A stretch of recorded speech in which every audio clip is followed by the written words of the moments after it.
ituturo ko sa inyo ngayon is chocolate crinkles. So, ito yung mga ingredients na kailangan natin. So, meron tayong mga all-purpose flour dito. Meron din tayong butter, white sugar, brown sugar, cocoa powder. Kailangan din natin ng baking powder and baking soda and vanilla. Salt, kailangan din natin ng salt. And of course, ang pinaka-importante pang dusting mamaya is icing sugar. So, simulan na natin ating paggawa. So, ilalagay na natin yung flour. Yan. Sa ating mixer.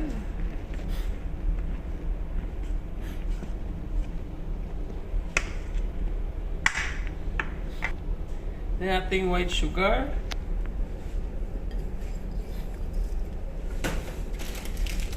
Kailangan din natin ng brown sugar.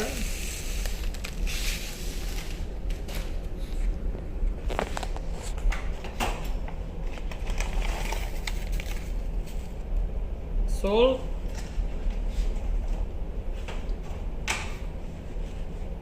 Ating baking powder.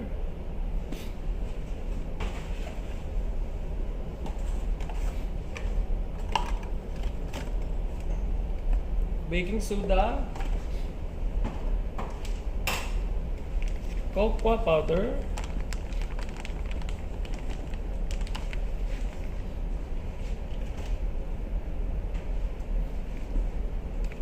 Vanilla extract.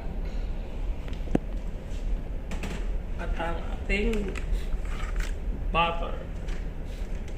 And gagamit din pala ako ng 4 na itlog.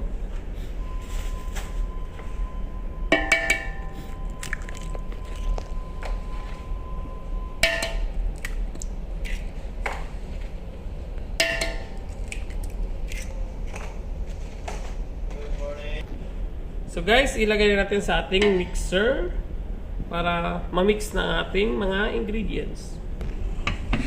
Okay, kailangan natin i-on ang ating mixer.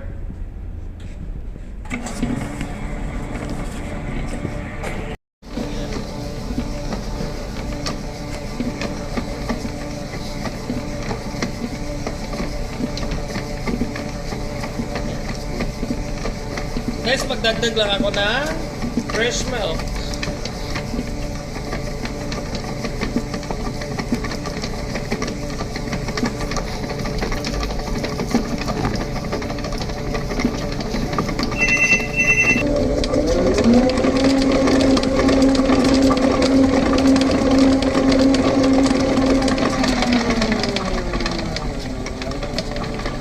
Check natin ang ating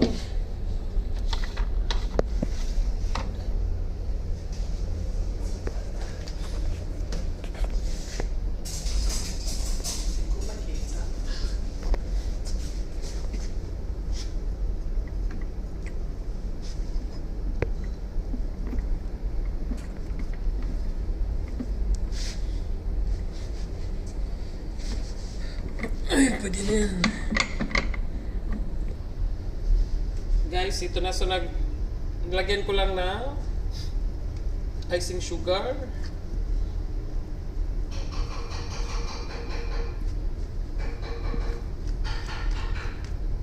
Yan.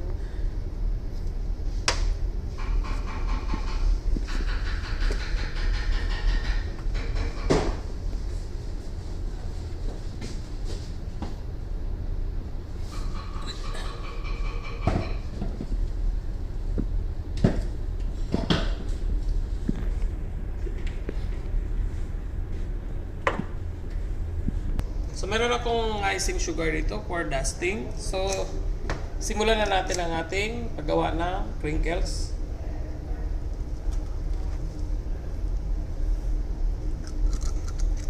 So, gumamit ako nito para magpareho lahat yung size ng ating crinkles.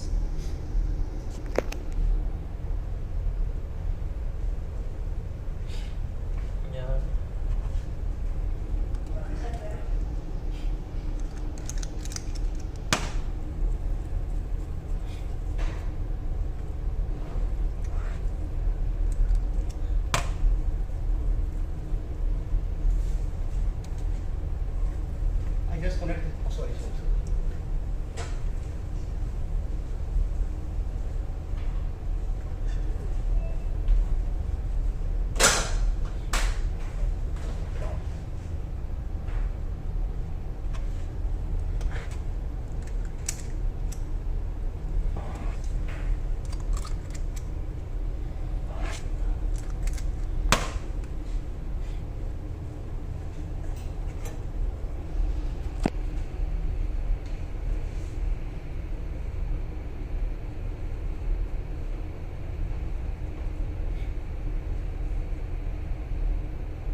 Press lang.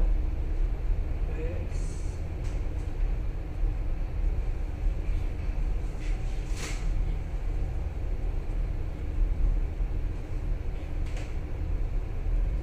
Yan, press. And press lang.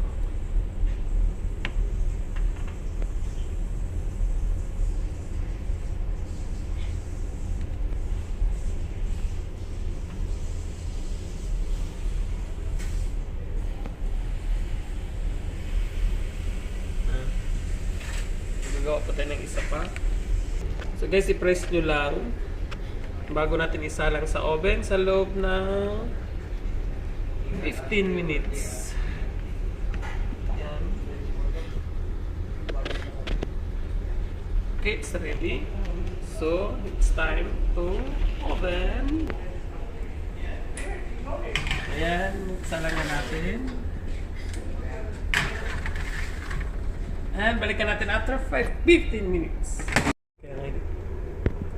So guys, check natin ang ating crinkles kung okay na. Kasi nag-alarm na ang ating alarm for 15 minutes. So it's done. Ito na ating crinkles.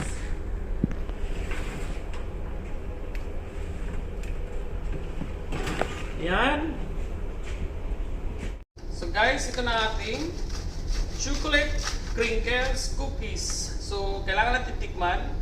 So, papakita ko sa inyo kung gaano kalambot ang ating see?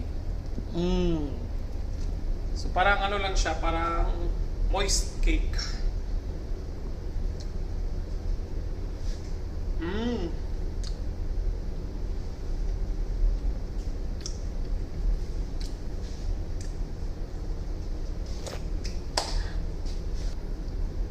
So guys, hindi ako makapagsalita dahil sa sobrang sarap. So ito na yung ating chocolate crinkles cookies. So guys, I hope na magustuhan nyo itong video na to. So kung magustuhan nyo, so please subscribe to my YouTube channel, Kusina ni Yormig Ginel, and please hit the notification bell para updated kayo lagi sa aking mga videos. Thank you!